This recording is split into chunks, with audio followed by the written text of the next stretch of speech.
మాచర్లపట్న bus stand సెంటర్లో ఉన్నటువంటి శ్రీ అలివేలుమంగ సమేత శ్రీ వెంకటేశ్వర స్వామి దేవాలయంలో ముక్కోటి ఏకాదశి సందర్భంగా తెల్లవారుజాము నుంచే భక్తులు పెద్ద సంఖ్యలో తరలివచ్చి స్వామివారిని ఉత్తరద్వార దర్శనం చేసుకున్నారు.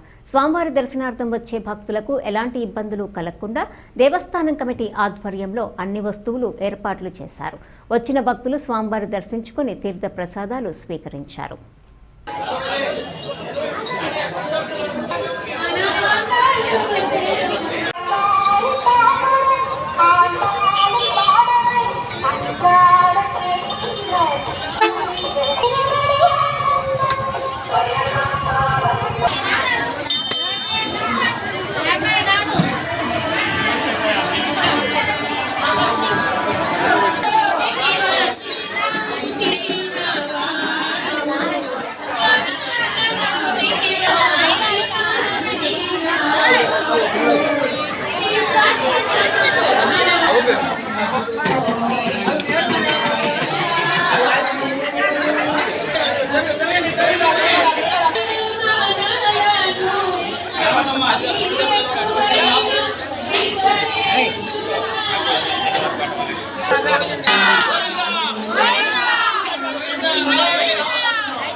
వెంకటాద్రి సమం స్థానం బ్రహ్మాండే నాస్తి కించన వెంకటేశ సమో దేవో న భూతో న భవిష్యతి.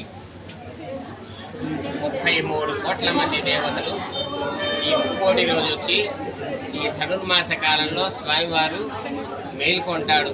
చాతుర్మాస్య దీక్షానంతరం మేల్కొంటాడు కాబట్టి ఆ యొక్క స్వామివారిని పడుకునేటప్పుడు తొలి ఏకాదశి రోజు అందరూ పోయి కనపడాలి.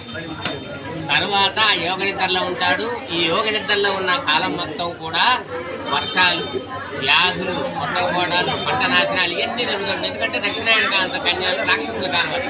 పడుకొని ఉంటాడు. పరివర్తన ఏకాదశి రోజున అటు నుంచి పడుకున్నాయని ఇటు తిరిగి పడుకుంటాడు, పక్కకి తిరిగి. ఇప్పుడు లేస్తాడు పడుకుంటాడు. మళ్ళీ ఆయన లేచినప్పుడు 33 కోట్ల దేవతలు వచ్చి ఈరోజు దర్శనం చేసుకుంటాడు. అటువంటి వైకుంఠ ద్వారం ద్వారా ఉత్తర ద్వార దర్శనం, వైకుంఠ ద్వార దర్శనం జరుగుతుంది. ఈ యొక్క దేవాలయంలో ఉత్తరం అయితే వైకుంఠ ద్వార జరిగింది. ఆ విధంగా రావాలంకారంలో అందరికీ కూడా దర్శన భాగ్యాన్ని కలిగియాలని చెప్పేసి అందరూ దేవాలయ కమిటీ వారు అందరూ కలిసి భక్తులందరూ కలిసి ఏర్పాటు చేశారు ఈ కార్యక్రమాన్ని. అందరూ కూడా ఆ స్వామివారిని దర్శించి ఆ స్వామివారి తీర్థప్రసాదం స్వీకరించి స్వామివారి అనుగ్రహం పొందవలసిందిగా మనం చేస్తున్నాం. ఓం నమో వెంకటేశాయ.